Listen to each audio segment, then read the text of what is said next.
Thank you. Hi. Thank you.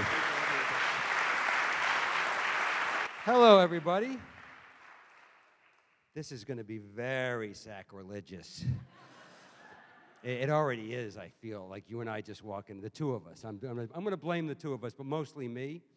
Coming from 12 years in the Catholic prison system, they were very happy to see me leave that religion. And here I am in another house of worship. Well, we were actually going to have everyone stop. We were going to stop with the Torah on the way down here. Everyone kiss it, but I figure you guys probably need to get out of here at some point. Is this the first time you played a synagogue? No. I know. Well, I'm glad that's funny to you, but it's not. I did a show, a one-man show for HBO called Lock and Load in 1997. Yeah, 20 years ago. Jesus. And the DP on it was a guy that had shot my first one-man show, No Cure for Cancer, was also a noted film DP. And he said, listen, I found this location in New York. We wanted something unusual. He goes, it's an old synagogue that's been, for 20 years has just fallen apart. It's been abandoned for the last 10. And HBO was like, oh, that's interesting. And they saw it, and they said, listen, we're going to pay to refurbish this entire building. You guys will shoot the first thing there, and then we're going to use it for other specials and music things and whatever. So HBO was footing the bill. Anyways, down on the Lower East Side, beautiful old building, and just, a fucking wreck. Like pieces of the ceiling on the floor and walls falling. And we go in, and we're like, this is great. We're going to shoot here. And HBO was very excited. They said, listen, the one thing we have to do, and I forget whatever the Jewish name for this was, they said there's a rabbi who lives like a block away. He used to, be involved with the synagogue, and he has to do a whatever the fuck the word was. Bracha. Bracha? Okay. Yeah, bracha. And, yeah, bracha. So they had to have me and the director and some people from HBO there and this whole big mashugana. And we fucking go in this building. I'm talking like rats are running by your feet. It's a hellhole, right? But we're like, we want to shoot here, and so we went in, he did like a 45-minute, thing in Hebrew, and we thought, this is like, it sounds really holy, so we're trying to act like, and then at the end, he's like, I need $600 in cash. And I'm like, all right, why didn't you just ask for the money up front? Could have skipped the magic show, you know what I mean? But whatever. I'm not good with organized religion, you know that. No, I could tell. In fact, that's something you talk about a little bit in the book. And anybody who reads this book, by the way. Can I just say one thing before we start? Of course. Have you guys... Say whatever you want. Okay. You paid for the mic, right? Okay. Have you guys read his book, Shattered? Oh, my God. You got to get that book. You got to get that book. That book it's the only book about the election that you should read because it's...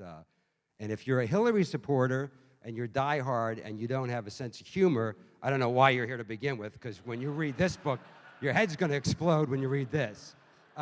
But his book is, with your co-author, whose name Amy Parnes. Amy, is a very detailed behind-the-scenes from the mouths of the people involved in the Hillary campaign.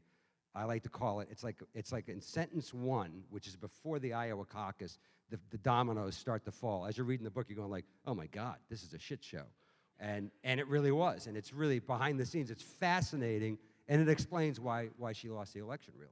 And I was reading this book, and there's like 40 words. Like it's almost like tweet length, where you say in Why We Don't Suck, which, by the way, is like the fastest read ever. I think Bradley called it a romp. I think it was more like a mad dash on cocaine through this book. It's like a super fast read. It's hilarious. It's really poignant social observations cloaked in one-liners. Uh-huh. Right? It's like one-liner, one-liner, one-liner. But they're like, so there's like 40 words in here where he's like, I'm going to paraphrase because I don't have that kind of a memory, where he's basically like, nobody liked Hillary Clinton and Donald Trump's a moron. And nobody liking Hillary Clinton made more sense for why she lost, and also he had a message and she didn't, which is basically what I spent 400 pages yeah, well. working on. So you right. You figured it out. But I had read your book, so, I had some inside scoop I hate to say it, but your book, and again, this is my wife. My wife is a novelist. Her name is Leary. She's a great writer and way smarter than me. And she writes real books. I mean, that's the joke in our house. Like I sat down and wrote this thing, because I'm a comedian. It's not really that difficult to write a book once you've got the subject matter. And I had to do I do a concert every year, 2 concerts, stand-up wise, in November. One is for the Cam Neely Foundation up in Boston. We do this thing called Comics Come Home, which is the 23rd year this year. So it's a big event. It's at Boston Garden, TD Garden. That show was 4 nights after the election. And the only old piece of material I do at that show every year is the asshole song at the end, because... Do you want to do that now? No, I don't want to do it now. But, yeah, so... Do you sing it with your asshole? I can tell you a very funny story about that. A friend of mine saw a stripper in Toronto perform to the asshole song. I don't have to tell you what she did. And when I heard about that, I was like, that's, it's a great song. It's made me a lot of money. But anyways, so I had to do a show 4 days after, for 15,000 people, 4 days after the election. And I always do, I'm a comedian that walks around with stuff in my head all the time. If you're a comedian, even as an actor or a writer or a producer, when you're watching the news or you're walking around, there's always ideas floating around in your head if you had the chance to get a hold of a mic and do a few minutes. So I opened that show that night with my true feelings, which was, it was about 30 minutes of anti-Trump, anti-Hillary, what the fuck was that election? And 15,000 people, which was a mixture of people who had voted for Trump and Hillary, were laughing. And I was like, hey, wait a minute. And that's where the book started, because I had like 6 weeks off. I was like, I'm going to sit down and just start playing around. The fake tweets idea, there's a section in the book it's tweets from historical figures from the last few centuries if they had access to a Twitter account, and Trump's fucking approach to getting up at 4 o'clock in the morning and just fucking raging on Twitter. Can we interrupt this broadcast for a sampling of sure, one of those tweets? Yeah. So here's Ulysses S. Grant. At future POTUS, war hero, husband, not a fucking drunk. And by the way, this is apropos because we've got the new Ron Chernow book out right now about Ulysses Grant, which I'm reading but paused reading so that I could read your book. Okay. And so I recommend that too, but not as much as this one. So here's Ulysses Grant's tweet. Dear at Robert E. Lee, terms of surrender include changing your name to Lou Zer and sucking our dicks. E. I got to tell you. Back to our regularly scheduled program. Now, for me, when I was working on the tweets, I was like, okay, because it's so much fucking fun. I think there's like 27 in the book. And by the time I was done with the idea in my head, I was like, oh, so listen, I want to do like fucking Grant and like Lincoln and like Thomas Jefferson, but I also want to do like, fucking Pat Nixon and and Betty Ford. Like I wanted to, just, and they were a blast to write. And I don't know if you noticed, but in the followers, when they reprint people's tweets, which we do in the book, all you see is the little circles of the people that followed that tweet like right away with the pictures. So I was like, fuck, dude, I can do like deep historical, little Easter eggs, because I'm like, if you look, I shouldn't give it away, but I'll give this one away. Make sure you pay attention to the pictures of the followers, because the 2 guys that supposedly had gay affairs with Lincoln are following Lincoln. You know what I mean? But you don't know that unless you know who they are, because that's a deep history gag. Like, you really have to be a history professor and go, hey, wait a minute. So that was a fucking blast. And then, so I was just going to do a fake tweet book. And then I was like, no, I got too much other stuff I want to say. And I forget, why was I saying this stuff? I totally... Fuck if I know. Okay. So anyways. That does get me to something I want to ask about, which is, this book is Why We Don't Suck. Yes. Previously, you wrote Why We Suck. In a long-standing journalist tradition, I'm going to ask you why you flip-flopped on this. I flip-flopped because I have 2 kids. They're 25 and... They're not kids, they're adults, 25 and 27.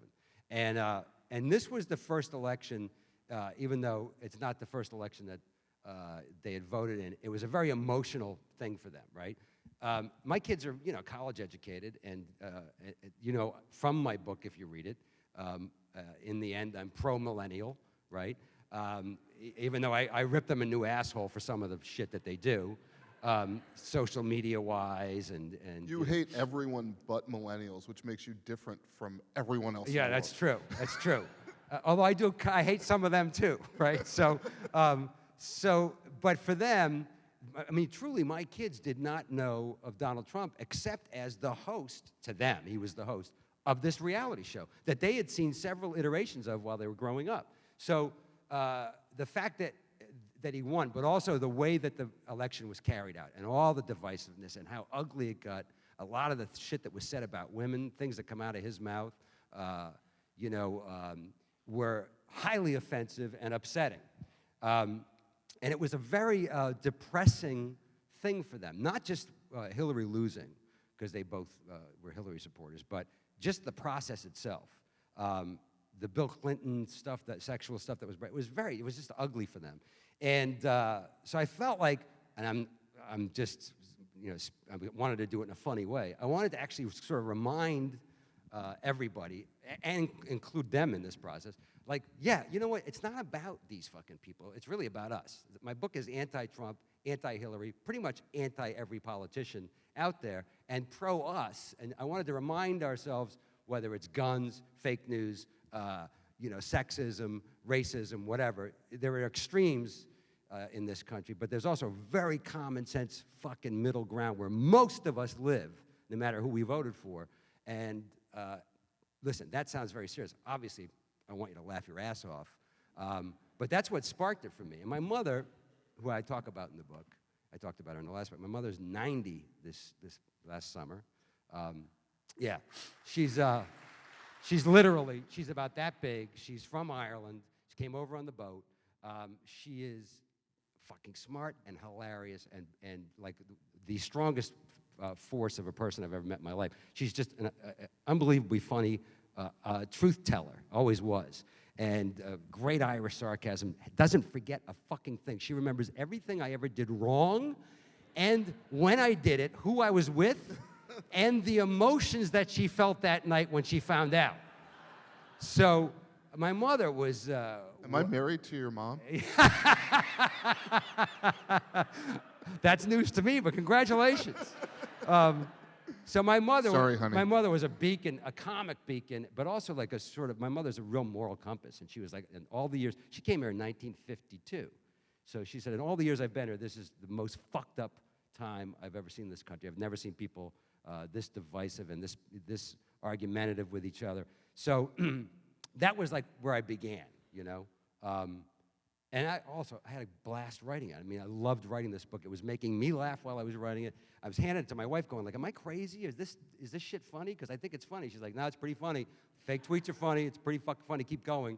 And it bums me out because I write the fucking thing in like 2 months, and my wife's been working on the same book with her research and everything for like 2 years. So it's like, I know, because it's a real book. You know what I mean? Now we both. And she's real happy when I go, hey, want to meet with my first draft? And she's like, you just started writing the fucking thing.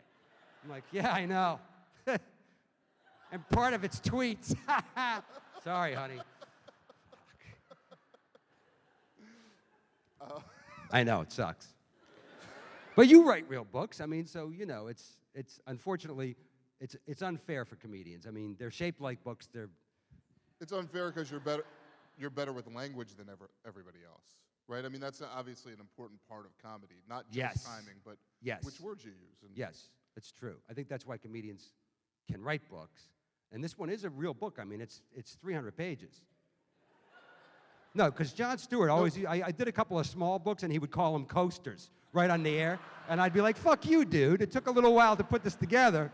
I don't have a fucking staff. His, like, America book, that wasn't written by him. There was, like, 40 people that worked on that fucking book, and it was a coffee table book. Fuck you. So, fuck you, Jon Stewart. I wrote this is 300 pages. I really felt satisfied when I was telling John and a couple other guys, I'm like, yeah, I'm going to write this book about the election and about America now and like this new, I'm going to call it Why We Don't Suck. And he's like, same thing. He's like, what, you flip-flop? And I'm like, dude, I have something to say. He's like, how long is it going to be? Like 150 pages? And I lost track because I was writing, and at a certain point I looked and I went, I think I got like fucking 240, right? So, and then I kept going and going, and at the end I was like, once it came back from, when I sent it to the publisher, they sent it back, I was like, this motherfucker's 300 pages. It's like fucking texting Jon Stewart, 300 pages, motherfucker. 300. It's like a flashback to like Emerson College. I know, write it really like is. a 20-page paper, and you're yeah, like, yeah. I'm gonna triple space this in like Yeah. 36 yeah, font. Yeah. Got those pages. So, how big can we make the print? Because I'd like to go to 400 pages. But the tweets are, that's a big chunk of and the cursing. It's not. This is a substantial book. I mean, Yeah. like you're going to buy this book. You're all going to buy this book if you haven't already bought it. You're going to buy some for your friends. But this is a real read. This is something that you will actually, keep with you and read for a while. I found it unputdownable. I read it literally in 2 sittings. I read all but the last chapter, and then I realized I hadn't read the last chapter about an hour and a half ago, and read the last words on the way over here in the cab. That's fine.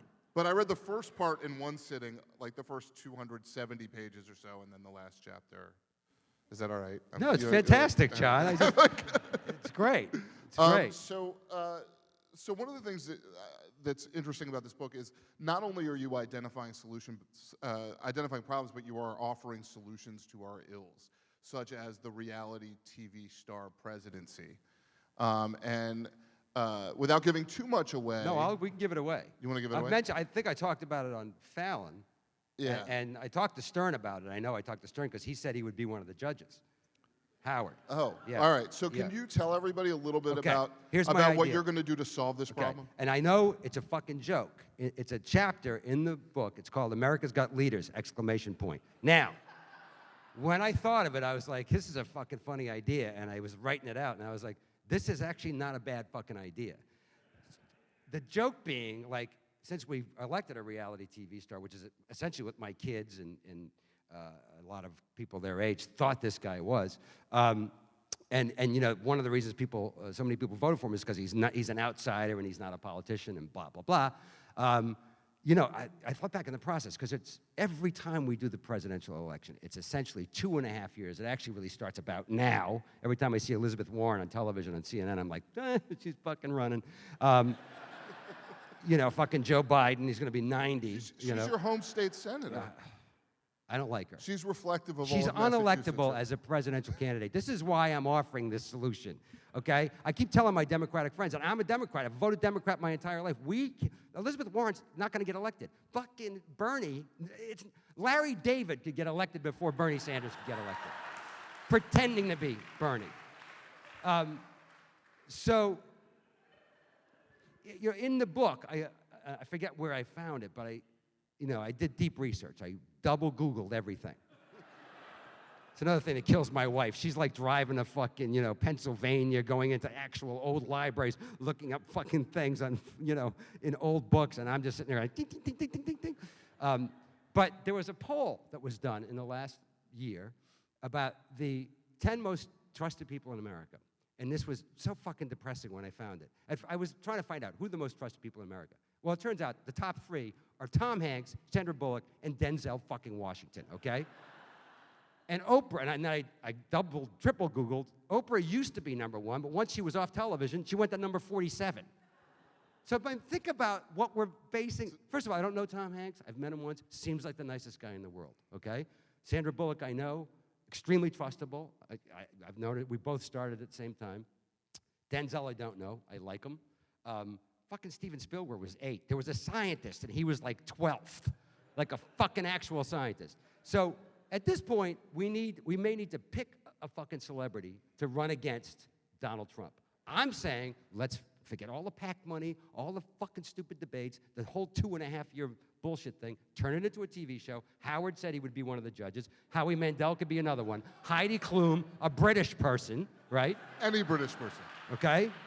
So any British person. I guess you just have to be British. How about the Queen? Yeah, and you do it the first week in August, right? And we run from the first week in August, once a week, right through the beginning of November, and you make them do whatever the fuck you want. Dance, sing, send them out on poverty missions, charity events, whatever the fuck. Mic them up, they're on camera the whole time. We found out everything we need to know about them, more than we do in the debates. And then we vote by text on the night of November, whatever it is, and that's the fucking president, you know? And save a lot of money. I know it sounds crazy, but it also sounds like we could do it. I think you're a visionary. I'm a visionary. I think we're going to get there at some point, whether we want to or not. I know. I think it's right around the corner. Yeah. So read about it here first. I trademarked it in the book, so anybody in Washington tries to do that, fucking got to pay me. And Howard, because Howard's going to be involved. Kids many, many years from now are going to learn about when Dennis Leary changed our presidential elections. See, John is a visionary. You know, that's why we have him here. That would be so, I mean, it is. I like it, though. I love it. I love the entire run there of ideas, including, like, what was it, Elizabeth Warren running around in a loincloth chasing Sarah Palin? Yeah, during the reality show, yeah. Yeah. Part of it, we put him on an island. Nice. So I pictured Sarah Palin getting Elizabeth Warren in a loincloth, because everybody has to be dressed in native outfits, including Trump. And I pictured her stealing some fucking Alaskan furs out of Sarah Palin's tent. That's like episode 5, you know, when they're on the island. Wouldn't that be fucking, I mean, I didn't find out anything about Hillary or Trump that I didn't know already, except for the Access Hollywood tape, which fucking trumped with Bill Clinton's Caligula sexual history, you know, on the grab him by the pussy weekend, as we've all come to know it. Men are having a pretty good fucking year, right? I mean, yeah. That's the other thing in this book, and it does come from the heart. Like, I really, really believe we need to have a woman become the next president. I don't care which party it is. It's over. People with cocks have had their opportunity, and we have blown it, so to speak. I mean, after you said people wanted to do Pat Nixon and Betty Ford, I was a little curious about where we were going. But I think it's over. The dream is over. But I think I point out in the book, you know, there's Republican women that I think would be fucking great presidents. Again, we have to go back. We have to go back to celebrity. I mean, Oprah says she doesn't want to run. Meryl Streep, she could play a different character every day. She could play Hillary. She could play Hillary if you wanted to. They kind of, you know. She could come out one day, she could be Hillary for a week. Then she could be Margaret Thatcher for another week. It'd be fucking awesome. We'd be like, ooh, the president's going to have a press conference today. Who's she going to be? It'd be great. It'd be fucking great. Do you have a favorite?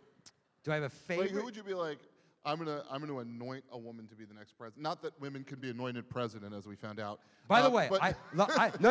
I think I would love if we picked a woman and gave it to her. You know, no fucking election, just give it to her. So who should it be? My mom. My mom would be such a great fucking president. She walks 5 miles a day, 90 years old. She had a knee replacement a couple years ago. She's in great fucking shape.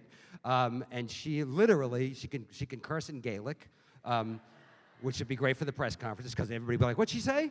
But my mother is very common sense. So I would pick my mom first. Now, I know most of you don't know her, so, but that's a good question. That's a very good question. If I had to pick a celebrity, if we really wanted to make sure that we could, somebody's got to beat Trump. So you got to pick somebody that's capable of doing that. We got to pick him soon. Can't lollygag, you know. So I don't. Did somebody say Cher? I don't think so. I like Cher, but I don't think that one's gonna fly. I do. I love Oprah, and we'd get free shit. You know. Everyone gets a car. Like every 3 weeks, she'd be like, "Look under your chairs," and like you'd be at home, like, "How did she get it in here?" Fuck, I got a new fucking phone. It'd be great. And I like her, you know. I like her. I don't know. I like Anna Navarro. She's a fucking Republican. I like her. I think she's great. She reminds me of my mom. She just speaks the truth. And she's smart and funny and you know. I mean, that's my biggest fucking problem with Trump is just the complete, and it also was Hillary's problem, complete lack of a fucking sense of humor. You know what I mean? Just complete. I mean, to go from Obama to that. Obama was essentially a fucking comedian. I know guys. Right. I went to one of the White House Correspondents' dinners like, to see it live. I mean, obviously, I'd seen him be funny, but live in the room, I was like, this motherfucker is funnier than almost every comedian I know. I mean, literally, almost every one. And the delivery is It's like unbelievable timing. Unfucking believable timing, you know? So, really, is it too much to ask that we just have somebody who can fucking read a teleprompter? I mean, you know, Trump reaches his base. He didn't reach him by reading the teleprompter, because it's unbelievable to watch. And the hands going.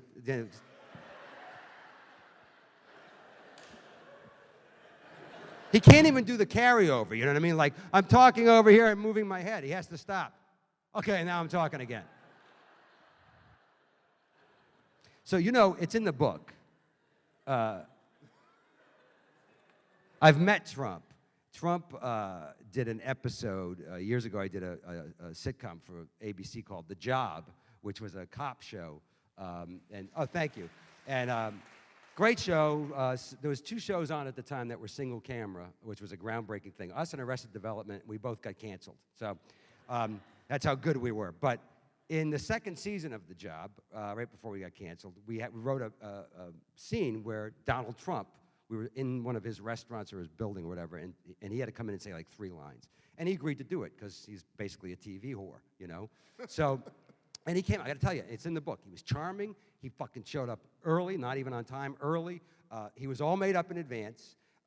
We were told that you can't touch the hair, right?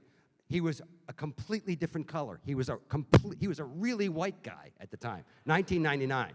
I mean, really white, you know what I mean? And the thing and he was great, like I said, he was very charming to everybody, but he had to bend over, because we were at a table, and he had to bend over and say his lines like this. And we did the first take, and as a producer, even though I was an actor in the scene, I was like, the fucking guy nailed it on the first take. I go over to my co-creator, who's this guy, Peter Tolan, who's a very talented guy, and I go, did we get it? He goes, we got it, but we're gonna go again. And I go, why? And he goes, because you have to see the fucking hair.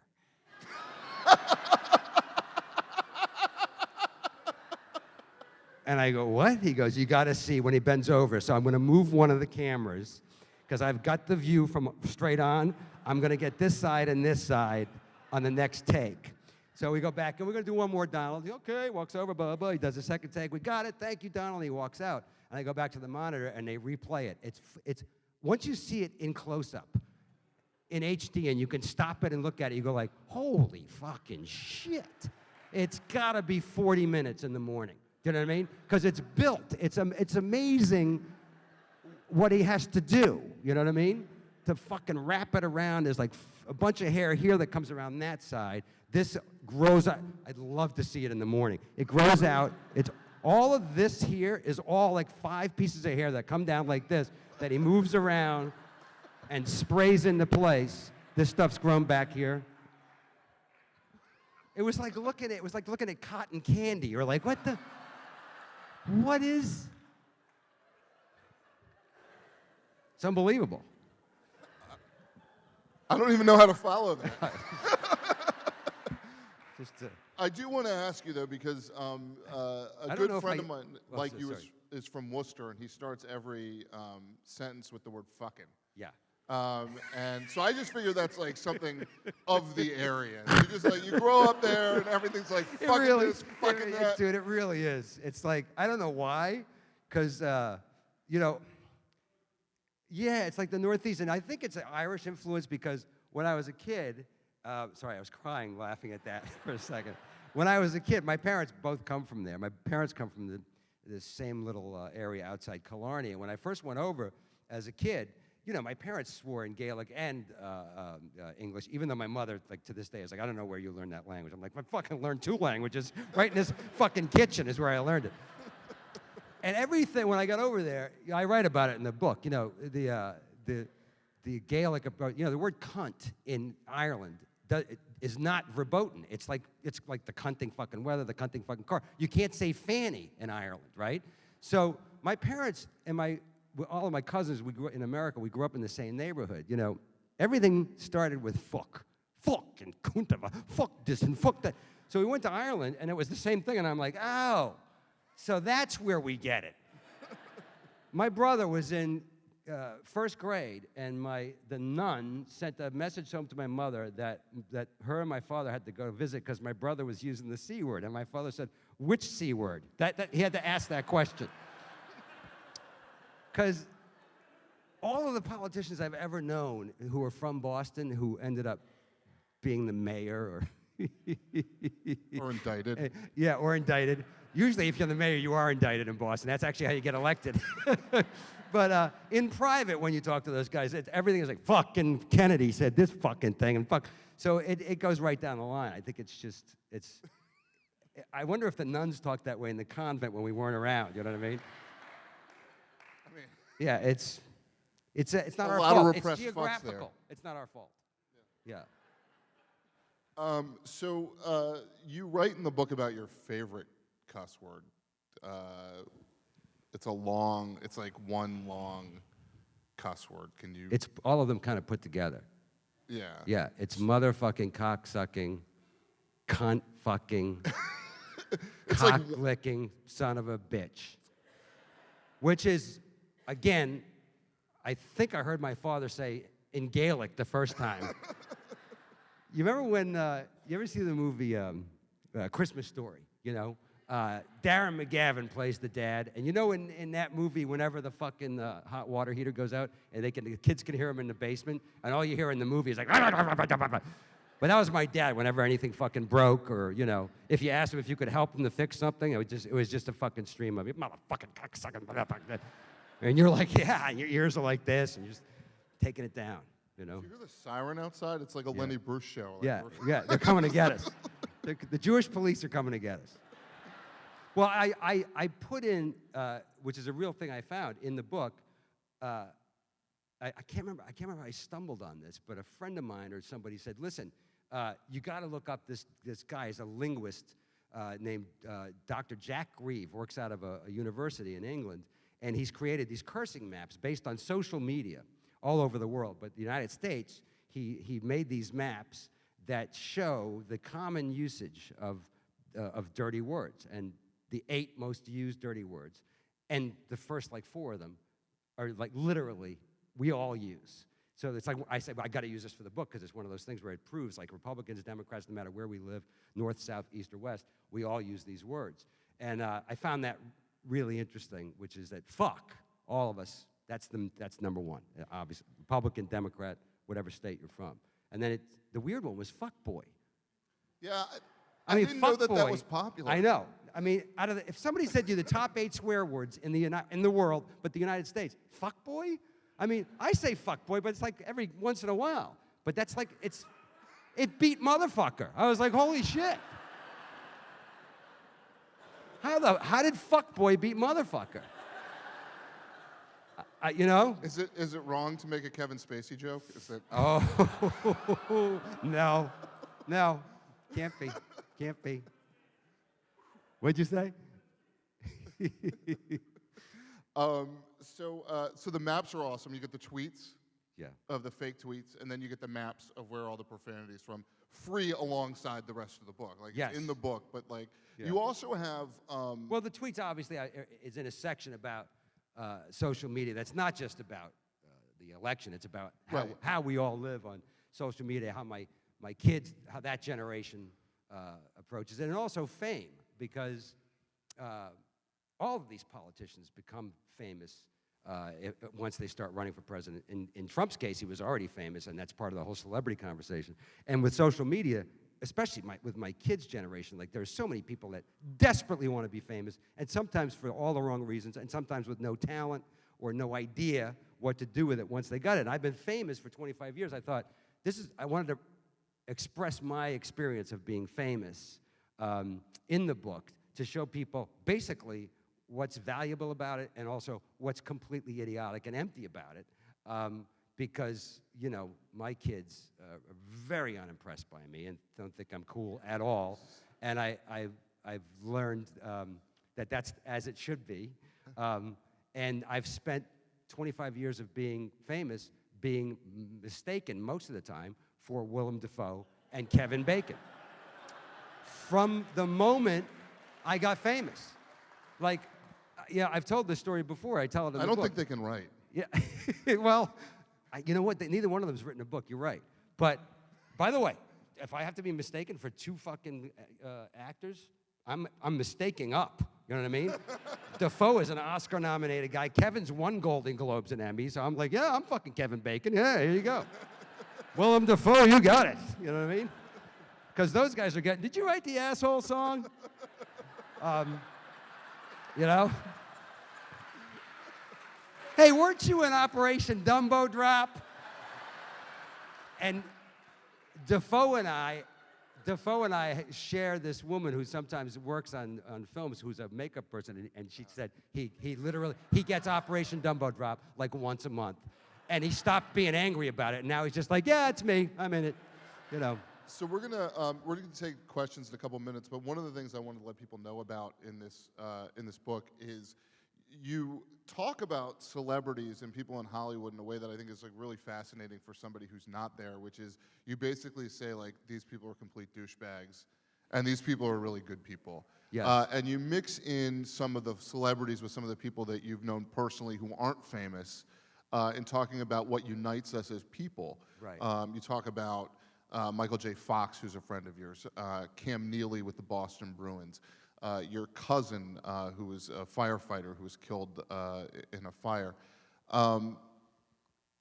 One of my favorite stories is, and there are a lot of other celebrities and non-celebrities, but the point of that, I believe, is basically that we're all the same, and we have challenges and we have diseases, and none of those are red or blue or politically motivated or ideological, that we all sort of as human beings go through the same things, and there's a lot more that unites us than divides us.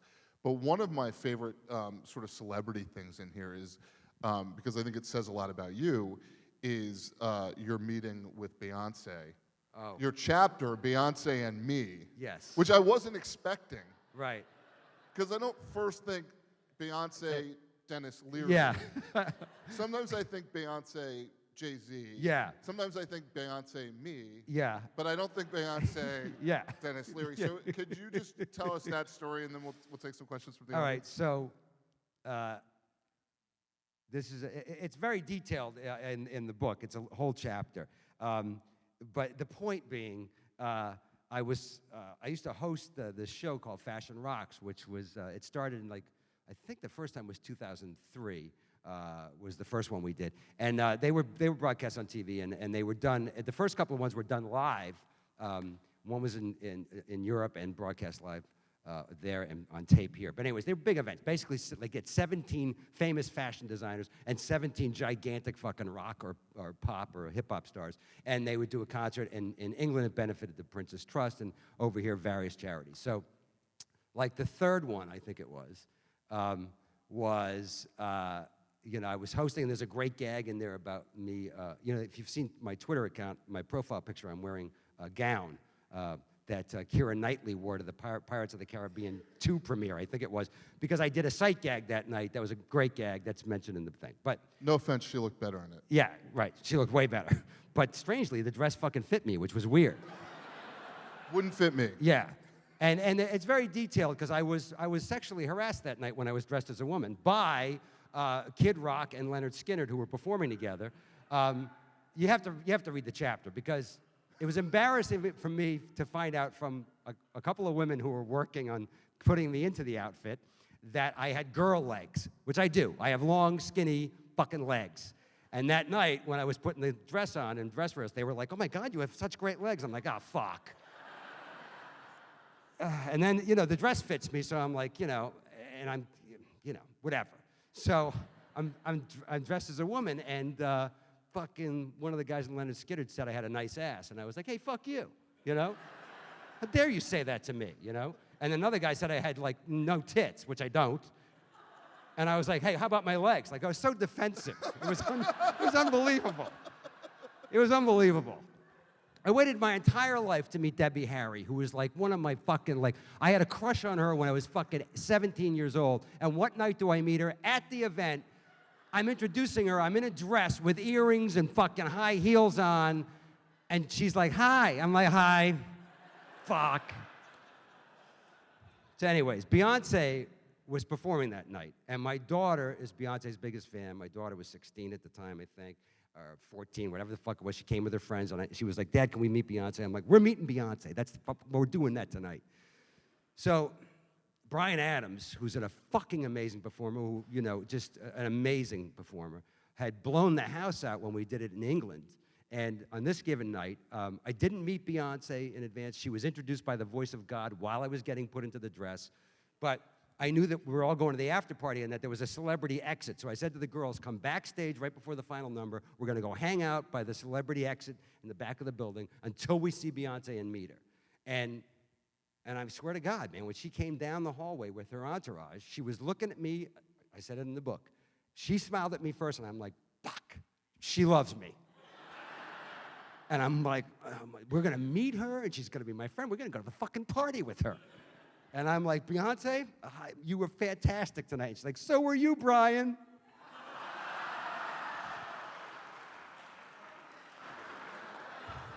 And I was like, all right, see you at the party. And my daughter was like, Dad, she thinks you're Bryan Adams. I go, I'm fucking Bryan Adams. Let's go to the party. Fuck, Beyonce thinks I'm Bryan Adams. I'm Bryan fucking Adams. That's what's going to happen. I mean, even David Bowie, the one time I had a chance to meet him, he called me Kevin. I don't know if he thought I was bacon, but he probably did. He just said Kevin. At the end of the conversation, and I even said to him, I'm Dennis Leary, I'm from Boston. I'm like, I was just becoming famous. I'm a comedian. And he went off on this tangent about these two other famous Boston comedians, friends of mine, Bobcat Goldthwait and Stephen Wright, how much he loved them, asking me questions about them. And then they came to get him. We were outside smoking for the sound check. He's like, bye, Kevin, nice to meet you. I'm like, what the fuck? Kevin? So that's how stupid fame is. Because my list is, and it's all true, it's mostly Defoe and Kevin Bacon, and then Bryan Adams. It used to be Bon Jovi, now he's let his hair go gray, so I don't get him as much. Fucking Jane Lynch. No, I'm fucking dead serious. It's in the book.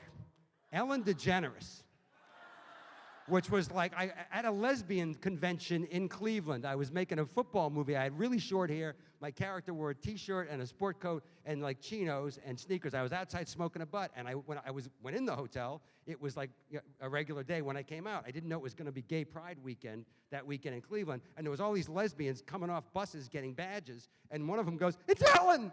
And I was like, no. And they were all like, Ellen! And I'm like, no, fuck, it's not Ellen. It's not Ellen. So, and what am I going to do? One thing, people love to see me because they think I'm one of those people. They love those people. They love Bryan Adams. They love Ellen. They love Jane Lynn. People love those people. So people are always happy to see me. They just don't think it's me. You know what I mean?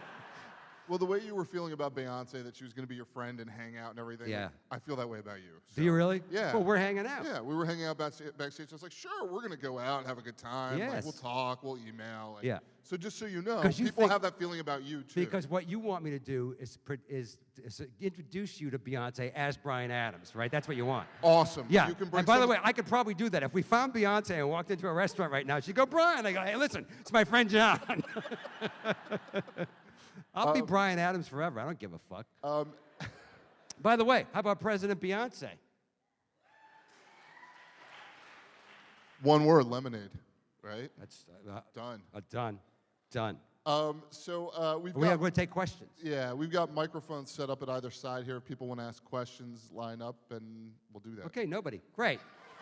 Wait, there's someone in a Bruins jersey over there. That's got to be a question coming. Nice. I have a question. Yes. Go ahead, man. A couple things. What's on your shirt? Oh, Muhammad Ali. Yay.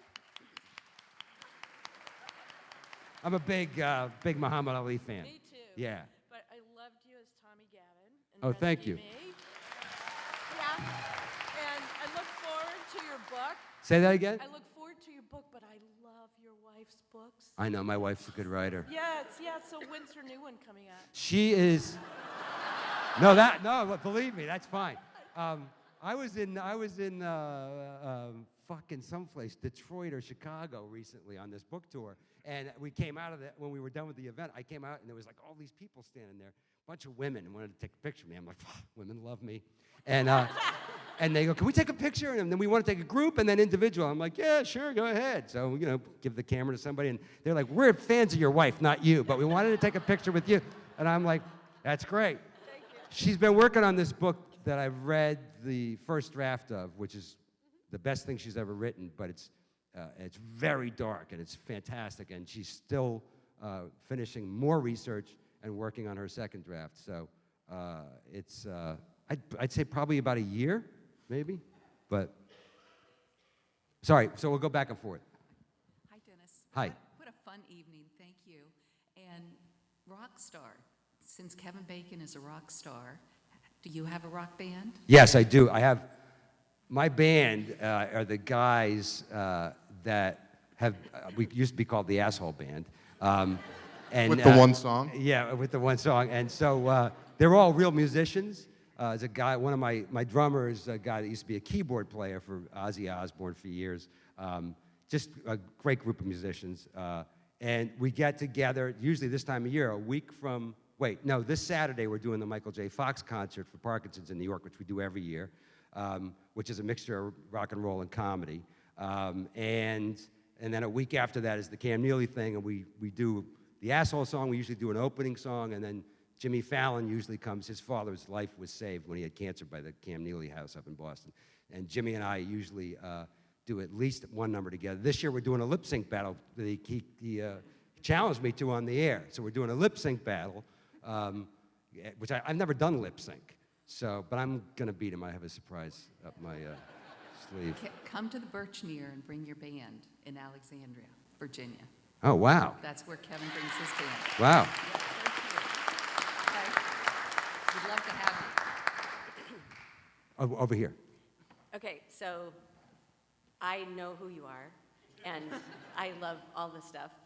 On our way over here, when I was trying to think of how to explain to the Lyft driver who you were, because I said, we're going to go see Dennis Leary, he just wrote a book. And I said, do you know who Dennis Leary is? And he goes, no. And I'm thinking, okay. I said, well, did you see Ice Age? It's like, he said, yeah. And I said, he was the saber-toothed tiger. And he goes, oh, yeah. Yeah, right. That's how Osama bin Laden found out who I was, apparently, as well. Thank God I did the Ice Age movies. Holy shit. So I'm very excited to meet you because I want to make this celebrity connection for my daughter, who's a junior at Emerson.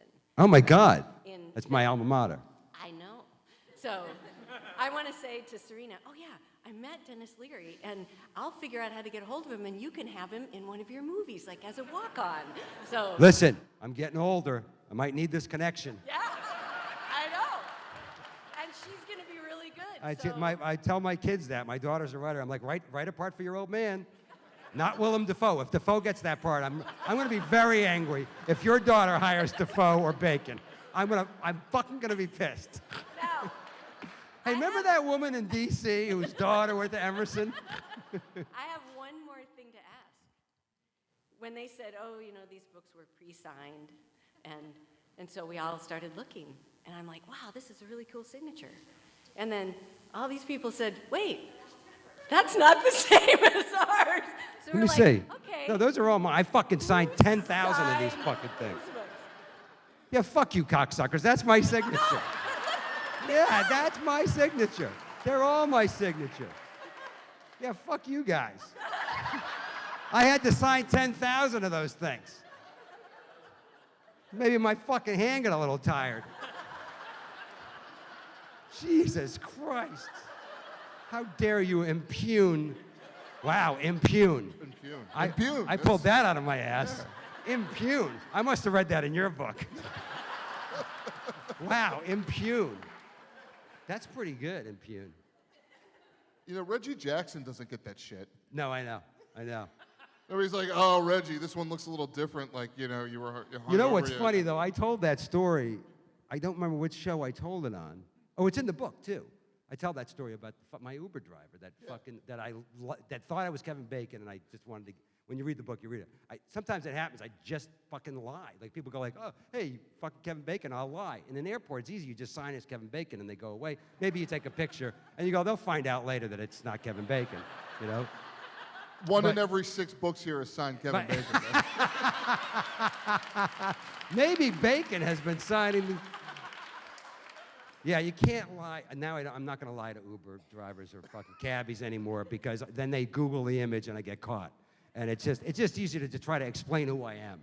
And I do the Ice Age a lot. Ice Age, you're like, oh yeah, yeah, okay, that's You me. should do a movie with them. I With should. Defoe and Why the Bacon. fuck?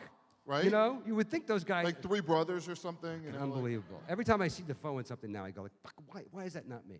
You know? I'll tell you why. Because he's a much better fucking actor than I am. That's why. Yeah, The Last Temptation of Christ or whatever is really funny. I know, but Jesus. He's Slade, right? Fucking, I'd like to work with Scorsese. He's in something that's coming out now that's really good. Huh? The Florida Project, and there's another one. Fucking asshole. Wow, that guy works a lot. I know. I really am. I'm stalking him. Yes. Dennis, my name's Kevin O'Mara, Irish. No. Really? We thought you were Hawaiian. My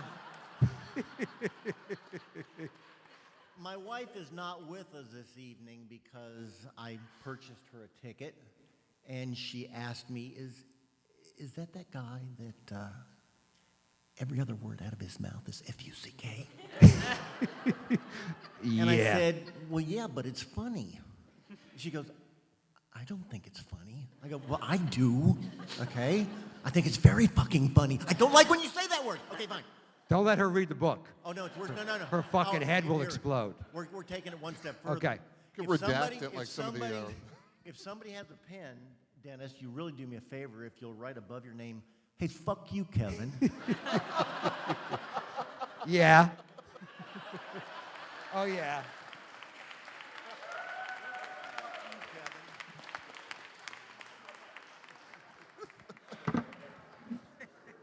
But we are going to limit the special messages to that one, otherwise we'll be here all night. And You want me to write, hey, fuck you.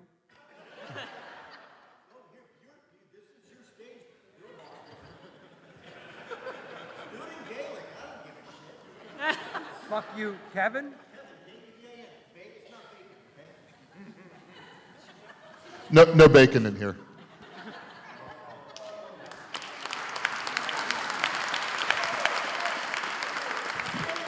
That's one of the. Oh, sorry. Sorry. Fucking. That's one of my blessings in life is that like if I'm with there's a great actor named Joe Mantegna who's a very dear old friend of mine, and you know a very classy actor. He did Mammoth and he won the Tony for Glenn Ross the play and. Just has, did Mammoth movies, very, worked on the stage in Chicago, the Goodman Theater, blah, blah, blah. Great guy. And we go to a hockey game. One time we were at Madison Square Garden. He's on the aisle, and I was in the next seat. And the guy comes down. He goes, "I really don't want to bother you guys. I just got married. This is part of my honeymoon. There's my wife." We look up like 20 rows. Like that. He's like, "But you guys just signed the program. It's to Donna. That's her. And Joe, would you just like..." "God, good luck on your wedded bliss." He's like, "Okay." And he's like, "Dennis, just write, hey, you're a fucking asshole." I'm like, yeah, that's me. The Bruins fan. Yep. I actually, well, I feel bad. Is it his turn too? No. Oh, is it your turn? You go. Yeah, you're right. Kevin. Yeah, okay. Yeah. No one in a Bruins jersey has ever deferred like that. I know. A Bruins fan deferring potentially to a Capitals fan, which is unheard of. No, I just want to thank you for all the firehouse stuff you do and rescue me, and that's the reason why. Oh, wow, man. Thank you. Thank you. Thank you. Thanks. Thank you. Well, just so you guys know, we loved doing that show, and that's my favorite group of actors. I use a lot of those people over and over again when I can, but from Rescue Me, so many of them got their own shows or big parts in other shows of the movies. So we don't very often get to see each other, but we do an event every year, just so you know about it. It's the second annual is coming up this year. It's called the Dennis Leary FDNY Firefighter Challenge. It's on May 4th every year, which is International Firefighters Day, which in many of your calendars, even on your phone, you might see it. It's always listed, but nobody ever celebrated or really recognized it except certain fire departments. So we took ownership of it with the FDNY, and we have an event in New York called Be a Firefighter for a Day. You get to go to the Rock, which is the FDNY Training Academy in New York City, and you put on bunker gear with real FDNY firefighters, and you get a chance to actually go through the process, burning buildings, flashover effects, subway simulator, with celebrity coaches. And last year, half the cast of Rescue Me, and I didn't ask them to, went in bunker gear. So did Michael Strahan, who was there from Good Morning America, and fucking Juliana Margulies. And so if you want to come to the event, it's expensive and the tickets go quick. That would be great, but you can also donate. If you remember the date, May 4th, just put it in your brain. Right before that, on that day, we take donations online, and there's a Twitter feed for it and an Instagram feed for it. It's a great event. Benefits my foundation, the Leary Firefighters Foundation, and the FDNY Foundation. So it's a kind of a 2-for-1. But that's really, to thank me for that is like, you know, it's my honor to know and still be involved with firefighters. To me, you know, so. All right, we have to finish these people. We have to do all. We're going to do everyone left. We have with to the finish mic. everybody. Yes, Okay. These last 5 questions. We want 7. Yeah. No, I'm just kidding. Bruins fan. Okay, yes.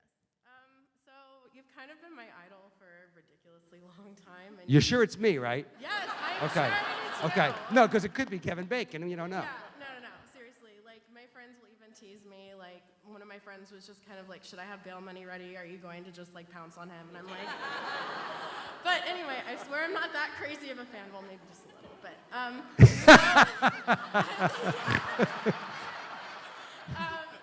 so I've asked this question to John Waters and Mark Maron, and I've always had a hard time growing up. I've always been labeled too angry or too neurotic or too weird.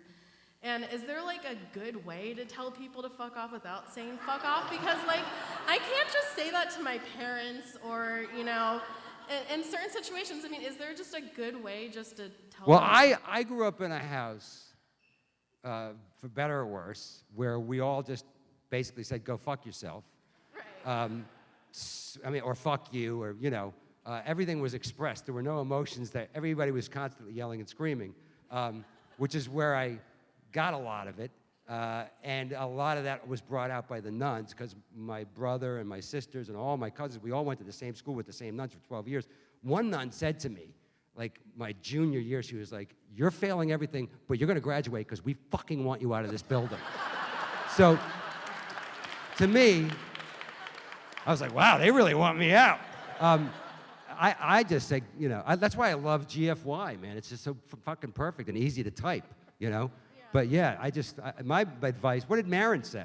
He just said, tell them to get the fuck over it. Yeah, I've known Marin for years. My thing is just go fuck yourself. That's why I can't be president. Unless you want a president that's going to go like, go fuck yourself to everybody, you know?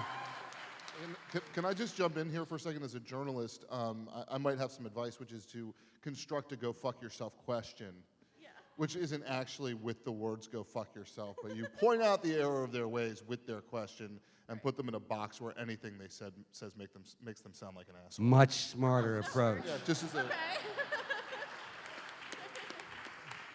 That's why he's a real writer. Well, thank you so much. You're And welcome. Seriously, you are a huge inspiration to me, as weird as that might sound. Thank you. Hey guys, Dennis and John, thanks for a good conversation tonight. Dennis, also been a big fan for years, maybe in a different way. I've learned a lot from you about sandwiches. I appreciate your leadership on that front. Learned a lot from you on dogs. My better half is from Worcester over here, so good Irish girl from Worcester. So. Oh my God. So What part of Worcester? Burncoat. I had cousins that went to fucking Burncoat. They were the only Learys who came to Massachusetts and fucking didn't go to St. Peter's. So they lived on Marlin Road. I don't know why the fuck they ended up there, but that's also where Conan, who still denies that we're fucking fourth cousins, that's where Conan's fucking aunt lived.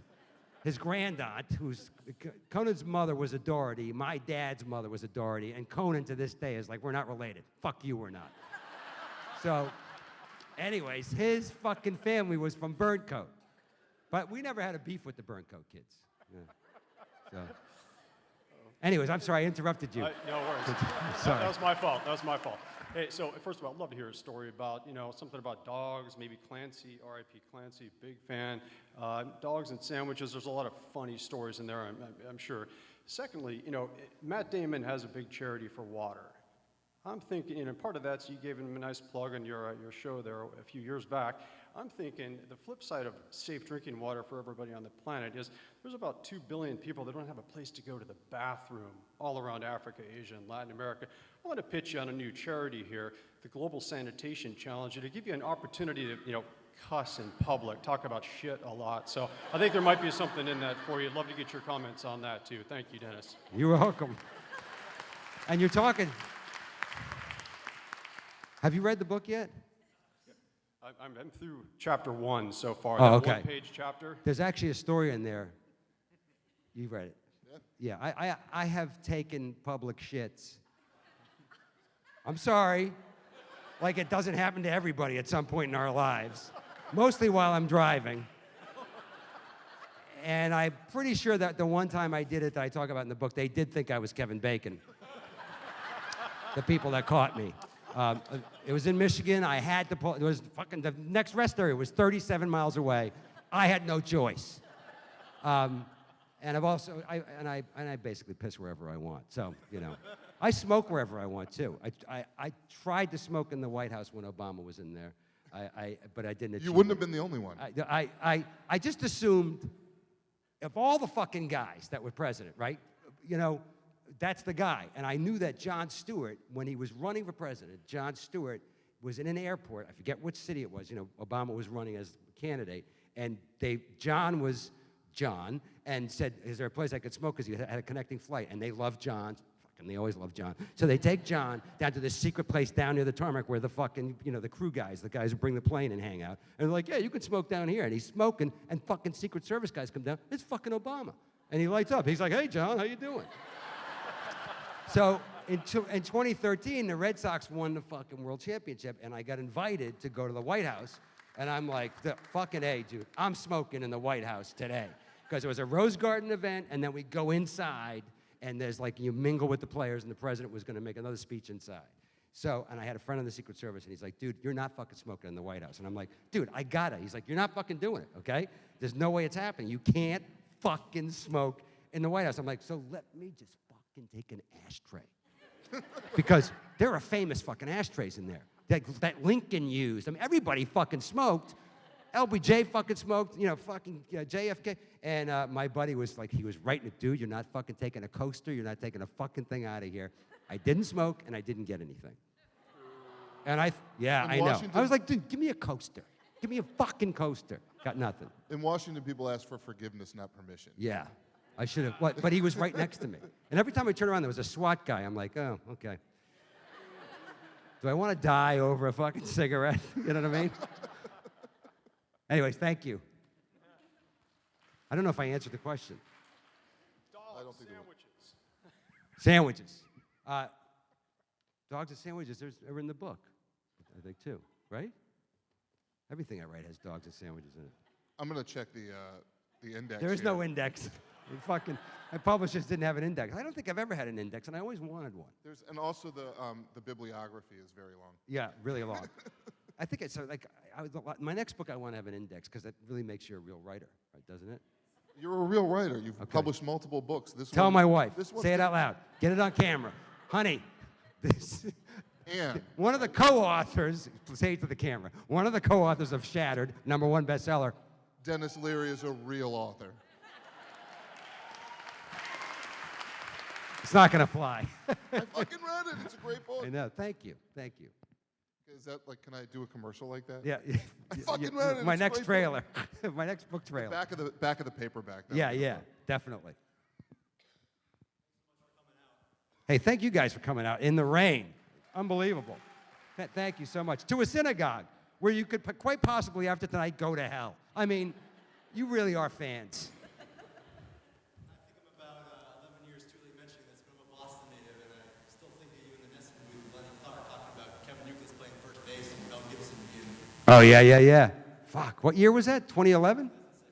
2006, holy shit. That was, no, it was later than that, was it? Because it was the Mel Gibson thing, right? I think it was during the summer of 2006. I couldn't watch the game. because Was I that when the laughing so Mel hard. Gibson thing happened? Because we ended up talking about Mel Gibson because it was the whole thing about Jewish baseball I think players. that was what it was about. Yeah, okay. That was an accident. That was like, we were supposed to go into the booth and push the charity, the Jimmy Fund. Yeah. And the Red Sox ended up scoring like 14 runs, so the inning lasted like a half an hour, and Lenny went off the deep end on Mel Gibson, and I went with him. Just went with him. Because we were talking about Jewish baseball players, and the next thing you know, fucking Jerry Remy and the other guy like are on the they were floor dying. laughing, and we're running the fucking Red Sox game It was fantastic. for like 25 minutes. It was awesome. I guess my question for you would be, you know, in that scenario or other times when you've gone on live television, have there ever been any repercussions for going off like that where you've gotten in trouble or anything? No, like that? because most of the guy, like, you know, a lot of the guys that had late night talk shows, like Craig Ferguson and Jon Stewart, you know, he's one of my oldest friends. Letterman, I knew his right-hand man was a guy that was one of my best friends. You know, and even Conan, you know, I knew these guys so well that I knew where my limitations were. But if you went off the deep end, and it was funny, they didn't give a shit. They thought it would help the ratings. I mean, it's not like Madonna where you just sit down with Letterman and start cursing for no reason. And with John and I, you know, and Ferguson and Letterman, we would never plan out what we were going to talk about. Letterman might mention one thing, but John and I would talk about the kids and anything but what we were going to talk about. And so some of the shit we talked about, I had no idea. And we would yell and scream at each other and curse like crazy. Plus, I've made a living out of it. Like, I got a book with cursing maps in it that I'm getting paid, you know? So, yeah, I think the nuns are pretty proud of me. Thank you so much. Really appreciate it. You're welcome.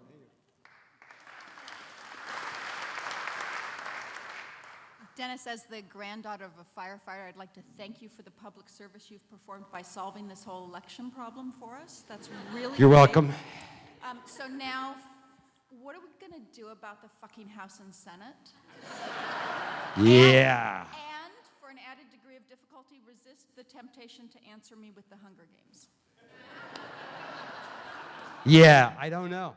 I don't know. Maybe that's the next book, you know?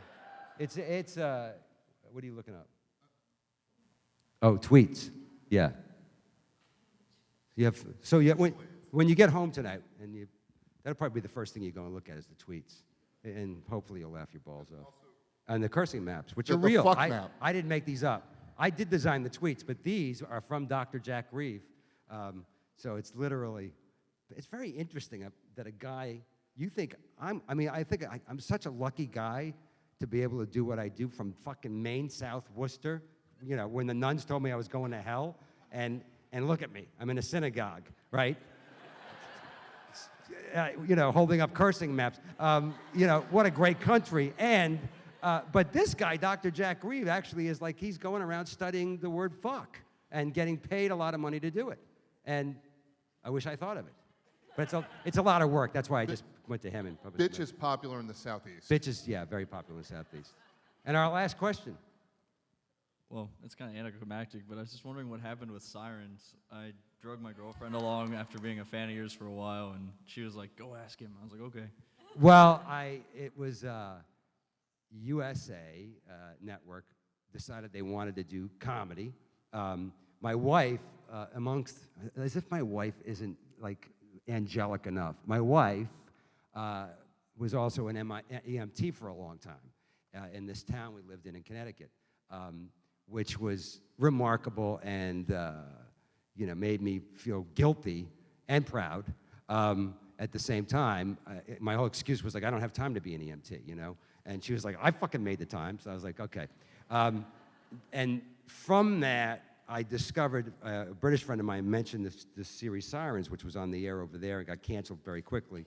And I had a buddy that was working at USA, and they wanted to do comedy. And that was one of the projects they chose. And we loved it, but halfway through our second season, they said, yeah, we're getting off the comedy thing now. I'm like, fuck you, man. I mean, we're in the middle of the second season. So, but I don't hold it against them. It was a great show. I loved the cast. I thought they were fantastic. We shot in Chicago, which is a great city to shoot in, so I have no complaints about it.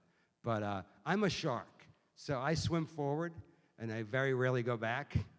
So to me, it's like when Rescue Me was coming to an end, my favorite TV show of all time was The Sopranos. And as that was getting ready to come to an end, I had several friends in that cast. And they were all saying, hey, you know, they're talking about maybe we'll do a movie. And I was like, guys, don't do a fucking movie. Because to me, it's the destruction. I don't want the crossover, you know what I mean? Like, when the TV show ends, one of the great things about television right now is when it ends, you can go back and watch it again. We all do it. We go back and rewatch.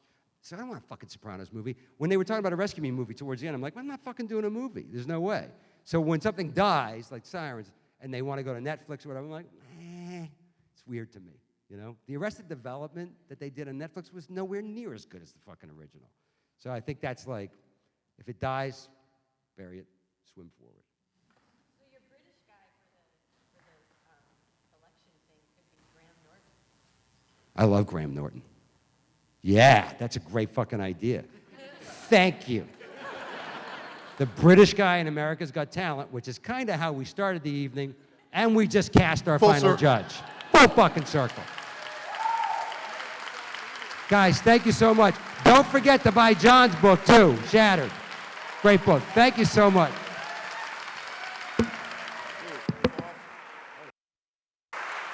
Thank you all for coming tonight. Please remain seated and as our speakers exit back. Please remain seated.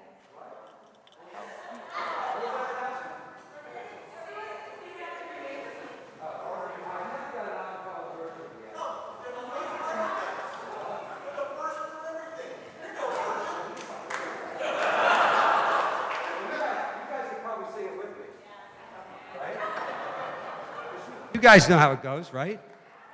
Who doesn't know how it goes? It goes ching ding a ding a ching ding a ding a ching ding a ding a ching ding a ding a ching ding a ding a ching ding a ding a ching ding a ding. I'm just a regular Joe with a regular job. I'm your average white suburbanite slob. I like. What are you laughing at, motherfucker? You wanted me to sing the song. I'm an asshole, I'm an asshole, I'm an asshole. I'm an asshole, I'm an asshole, I'm an asshole. Spell it. A-S-S-H-O-L-E in a synagogue. A-S-S-H-O-L. Wow, that's the highlight of my fucking career. Thanks, guys. Thank you.